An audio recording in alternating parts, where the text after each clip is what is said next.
Hello, good afternoon to everyone, and welcome to this webinar on the future European regulation of in vitro diagnostics. Just a quick overview before I hand over to our expert Richard Young. The length of time of this webinar will be approximately 30 minutes. If you have any questions during the webinar, please post them in the questions tab of the softwares tab that you should have up on the right of your screen. If you have any problems, you want to ask a private question, then we recommend you use the chat box and then use the drop-down menu and select staff, and then we'll be able to see it. Once the webinar is over, there'll be a short 10-15 minutes question and answer session before we finish and end. That's it from me, so I'll hand over to you, Richard. Good afternoon, everybody. My name is Richard Young, and I will be your presenter today. Just to give you a bit of housekeeping and introduce myself, my name is Richard Young. I work for a company called Acclaim Biomedical Consulting, and I've been working around the in vitro diagnostics and medical device industry for quite some time. And what I've been doing here is reading the current draft of the proposed in vitro diagnostic regulations, so you don't have to, and you can thank me for that at the end, because it's not a very easy read. Basically what we here is discuss the course that PTI currently have on their books, which is a 2-day course, and it's looking specifically about the shift in the in vitro diagnostics regulations and the regulatory burden that current and future manufacturers are going to pick up, which really isn't entirely present at the moment. Now, the final form of these regulations isn't set. We have to emphasize that these are still in a transition period. For those of you who are closely following this at the moment, these are in a state called trilogue, where they're being discussed in union level. And this presentation is based on the June 2015 draft, which is published on the Europa website. Our feeling is that these new regulations need to be considered now, as while the specifics need some expansion, and there are certainly areas of controversy that need to be addressed going forward and will be addressed, we assume, in the final version of the text. The broad aim of these regulations and what they seek to do with the in vitro diagnostics industry and the parallels within the medical devices regulations, which are also being published in a similar time frame, is very clear, and it's very clear that the European Union regulators are moving quite rapidly forwards, rapidly forwards as far as rapidly a government does, to move from the previous environment of directives to a much more constricted and dictatorial presentation of requirements, a lot more exhaustive presentation of requirements, dealing with issues that have happened in the market, admittedly predominantly in the medical devices side of the fence. So what the full course aims to do is give everybody a clear understanding of the areas of change, the impacts, and discussion around potential strategic solutions that need to be developed as these regulations develop. So it's really a 2-day primer to review that. So this is taken from some BSI publications, and I think the impact of future regulations in vitro diagnostics is particularly poignant. Yeah, the changes from a medical device perspective are not such a great shift because a lot of medical devices are regulated roughly in the way that's being dictated by the new draft regulations. However, in vitro diagnostics, as this illustrates, we're expecting to see a major shift where currently 80 to 90% of in vitro diagnostics don't require the intervention or oversight of a notified body, like as many people choose to do that, to a situation where 80 to 90% of in vitro diagnostics will require the intervention of an oversight of a notified body. So it's a real paradigm shift, the way that regulatory burden is going to be passed on through notified bodies to manufacturers. So there's a big change. Looking a little bit more in detail at the course content, as I've said earlier, it's a 2-day course, and we'll be looking at the June 2015 versions of that. We'll be looking at the structure of the regulation. We'll review the clauses of the regulation and the major change areas and areas of contention. This will be continually updated until just before the course. And as I said earlier, review the areas of strategic impact and discuss possible approaches to address these, because nothing's set in stone at the moment. And to consider, while this is not yet a published regulation, these changes are quite broad in the way their potential strategic impact. They can potentially affect everything from submissions through to supply chain and distribution of products. They're pretty all-encompassing. It's worth here just briefly for reference purposes looking at the implementation timeline of what's been going on over the last years. As you can see, the proposal started in 20, and because you can see there an estimate that the publication date was estimated as 2015 to 2016. I think we all have to be perfectly honest with ourselves and say that 2016 is now decreasingly looking like a possibility for publication of the Vitro diagnostic regulations, but I would expect them to be imminent in 2017. But then again, I'm not the first person to say that. Today, as an excerpt from the course, we're going to be talking a little bit about one of the major areas of change within the in vitro diagnostic, or the proposed in vitro diagnostics regulations, and that's classification. Now, the old terms, classification in the in vitro diagnostics directive, is done by lists of products, list A, list B, and many in vitro diagnostics products fall out of those listed ranges of products. And I think most of us will probably admit that was a bit of a weak way of classifying or controlling the classification of in vitro diagnostics, especially with the rapid changing field of diagnostics and the range of things that can be done with them. So in vitro diagnostics, and we don't think this is going to change in any way at all, is shifting very much to a classification system which is risk-based and is very similar to that used in medical devices. So what we're going to be looking at is a Class A products are going to be the lower risk products, moving through to Class D, with disputes and any issues with those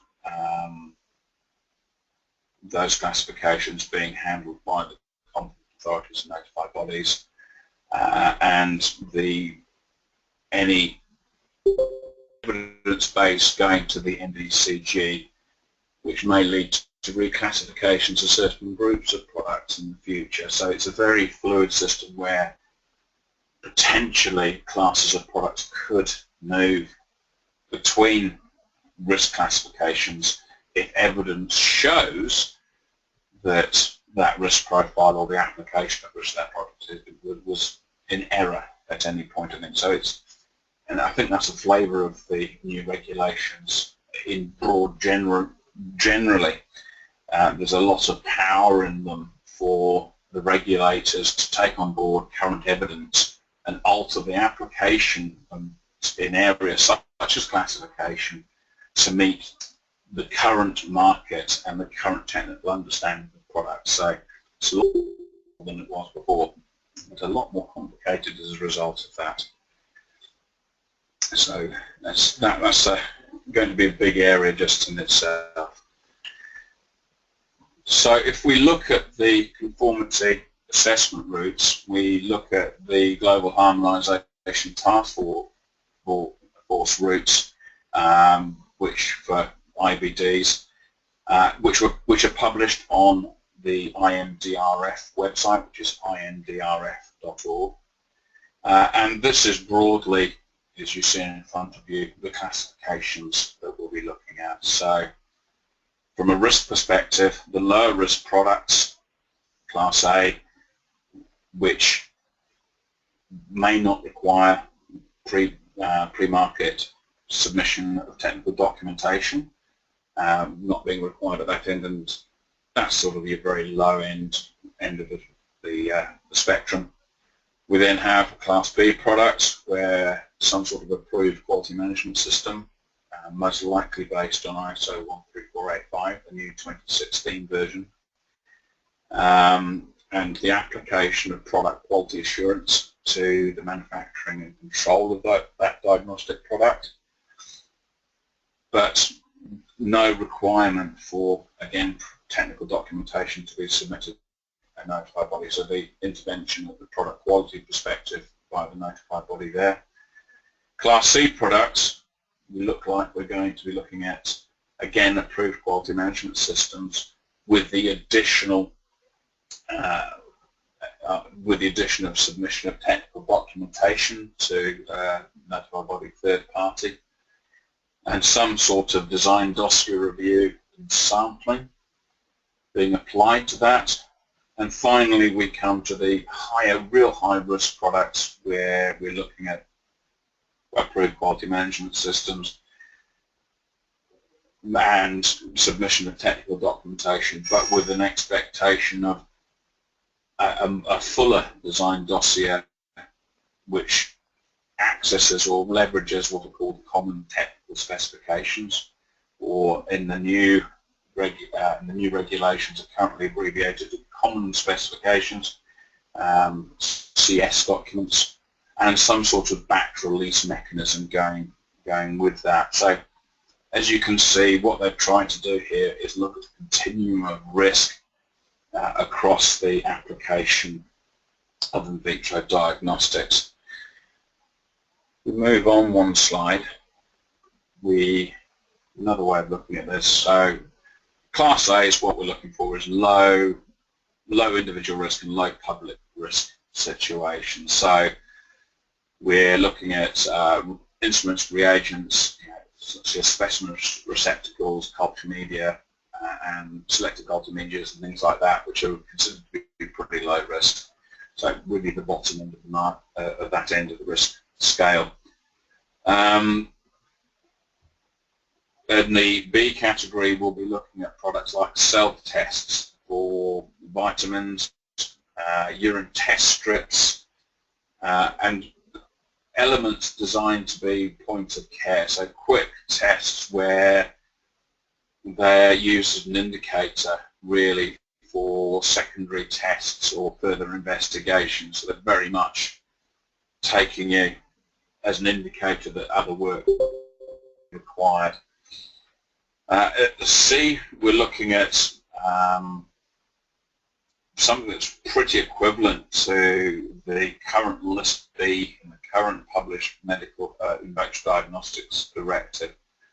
And here we're looking at much more serious end of the scale, where type 1 or type 2 errors in the result from that diagnostic could lead to fairly serious consequences for the patient. We are really relying on that element, that test, to immediately guide the treatment process for that patient. So we've got things like blood glucose self-testing systems, screening tests of various types, STD tests, cancer markers, etc., genetic tests. And then we finally move on to the Class D, or the proposed Class D products, which are equivalent to the List A for, in our current money. And there you're looking at the real serious transmittable diseases like the HIV, blood donor screening, diagnostics tests and so on, where the consequences of a misdiagnosis based on those tests can be extremely serious and very, very immediate, with no opportunity for second guessing what's going to happen there. So the consequences are immediate and nasty. So that's sort of the continuum that's being established. You can see this risk-based approach is very new to diagnostics, but it does mirror medical devices quite closely and really brings the Vitro Diagnostics Directive in line with the Class 1, Class 2, Class 3 approach that's been applied to devices since the 90s. Now, if we move on then, we can look at the specific implementing rules that are behind classification. And while this is a very short period of time to be looking at this, I think you'll find it interesting what we're talking about here. And in Annex VII of the proposed text, we've got a number of rules which I've written out here. And here are the definitions of products that fit into this Class D or high risk template that we've just discussed.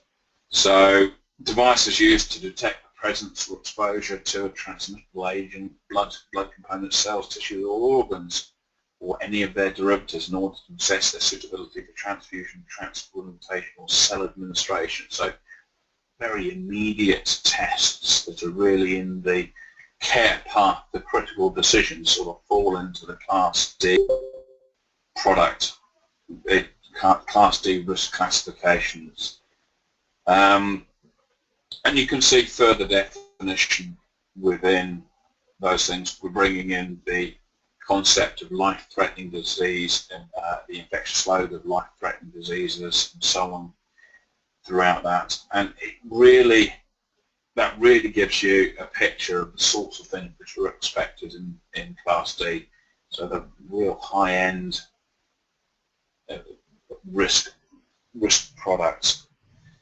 So those are Class D. If we look on to Rule 2, and this is saying that this is talking about the Class C side of things, and it's giving a load of examples here, and it's talking predominantly about the definition of products falling into Class C, which are used for blood grouping, typing, sorting of blood components, and general tissue typing side of things. And there's a list of of some of the tests that would fall within that classification. Moving on from there, we come to Rule 3. And there's a further expansion of Class C, sorry. So we're talking about exposure to STDs, sexually transmitted agents, detecting the presence of cerebrospinal fluid, infectious agents, prenatal screening, and determining infective disease status or immune status. So that's some more rules. This is Rule 3 is one of the quite big sections of the classification in the current text, because it's really defining the definition between this Class C and this Class D product, where the burden on the manufacturer really goes up quite significantly. So the definition in Rule 3 is pretty important to that split point between C and D. So it's very important to work through these when products. And I think this is one of these rules. If you're in current product development, these rules you should start taking into account now, because I think they're going to influence and inform you of the level of diligence you should be applying to current development, so that you're future-proofed in delivering products to the market forthwith. And I would expect those of you with established products in the market to also be looking at these classification rules and applying them to your current products and deciding whether your current level of documentation is adequate to meet the types of deliverables, as far as the design dossier and technical content is concerned, in it going forwards. And it might be, we say this is a strategic decision because it might be to get significant amounts of information on the use of some of these products. You need to start gathering data, working on tests and market information now so that you're prepared going forwards. Not going to be true for everybody, but it's certainly something that needs to be taken into account. There's more of Rule 3. I said there was quite a bit of it. It leads on to elements of, it talks about companion devices and so on. So it doesn't tend to be used for disease tagging if there's a risk that erroneous results could lead to a patient management decision resulting in a life-threatening situation. Rule 3 also talks about human genetic testing falling into this classification, and management of patients suffering from life-threatening infectious diseases, screening of congenital disorders in fetuses, and screening of congenital disorders in the newborn where failure could have disastrous effects. An interesting phrase that comes into here is this concept of companion diagnostics, and these are diagnostics which are designed to work alongside treatment. So a very good example of companion diagnostic is the use of a self-administered glucose test strip to modify your diabetic patient's insulin intake as almost a direct feedback mechanism. And I think the classification of companion diagnostics and how it applies to specific groups of products is probably one of the areas that's going to certainly be debated most broadly and is subject and possibly subject to change before the publication of the final version of the In Vitro Diagnostics Regulation. So those of you who have products that are possibly could be defined as companion diagnostics, certainly a developing area of regulation that you need to watch very, very closely. It's not clear where that's going. There's certainly a lot of debate around that specific bit of the classification rules. Looking at Rule 4, self-testing products is clear. Self-testing products are classified as C, and devices intended for near-patient testing are classified in their own right. So, and there's a lot of definition of what near-patient testing is within the expanded text of the document. Rule 5, devices are classified as Class A. This is bringing it down where they're for general laboratory use, as we've previously discussed, or where they're instruments or receptacles or things like that, which are designed to supplement existing diagnostics and laboratory use. So in medical device terms, these are the accessories which would fall into a medical device, one accessory sort of pigeonhole. But Rule 6 says if you haven't managed to decide what your product is by now and fit it into any of the previous 5 rules, it's Class B. It's a nice catch-all, that one is, just in case they missed anything. And Rule 7 talks about devices where controls without assigned values are classified as Class B. So what we're looking at here is, and I must admit I can't think of an example of one of those, and I've struggled to see what this one actually means. But controls without a quantitative or qualitative assigned value are classified as B. I assume that is a reference to something like litmus strip or some sort of dipstick where you get a continuous variation in colour rather than a direct absolute quantitative or qualitative assigned value. But that one's a very difficult one to interpret, and I think this is an area that will need some further definition for final publication as well. So we've briefly gone through the classification area of the new proposed in vitro diagnostics. As you can see, there's a lot of detail in there, and in half an hour we've managed to touch at a very high level on the structure of classification, how it's being driven by risk management or risk assessment. So those of you who aren't familiar with ISO 14971, which is the risk management standard, I would expect you to have a lot more contact with that in the future. Very high level, that gives you a broad view of the structure and the rationale behind the classification rules that are currently in draft with diagnostics.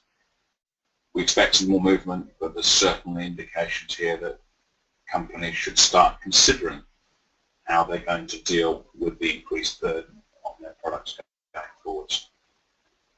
Right, that brings me to the end of this section of this introduction to the overall PTI program. I guess we throw the floor open now and see if anybody's got any questions. So they can, as Alex said, you can type into the interface and let us know if there are any other questions we can answer. Thank you very much, Richard. Yeah, as Richard mentioned, if anyone does have any questions, yeah, please type them into the question tab, and I'll put them to him. I do have two here already, Richard. The first one is someone has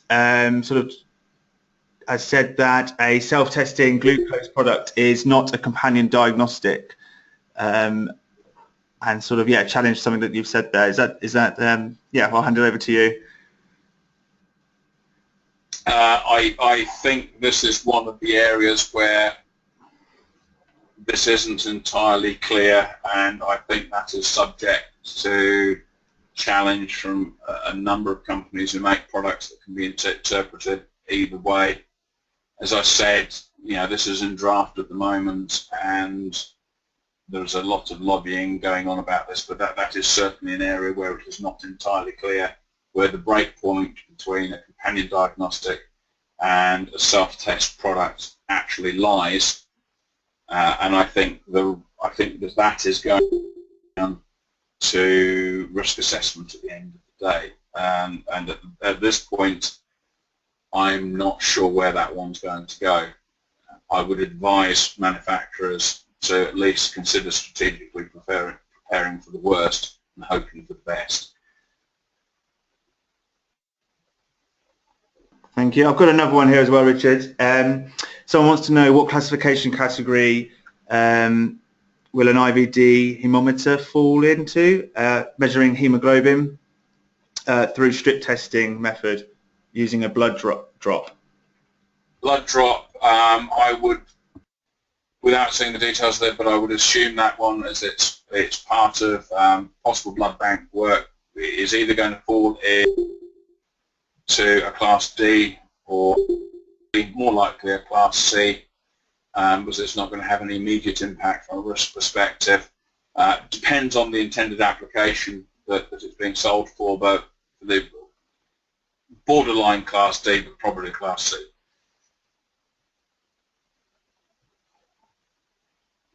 They've just added to that, Richard. It's a point of care device for hemoglobin estimation, not for self-testing.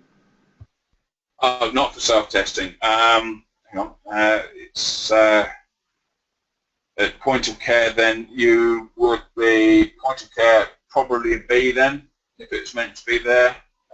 Again, it comes down to the risk at point of care. Sorry, you dropped out saying I missed that, but Alex, B for me. Okay. Each place will be trusted. Each company should formally go through these rules when they're classifying things and write down and consider each of these rules very carefully in its applicability and to the published intended use that they're putting with the product. So in that case, for that sort of use, I would say it probably would come out as a Class B device.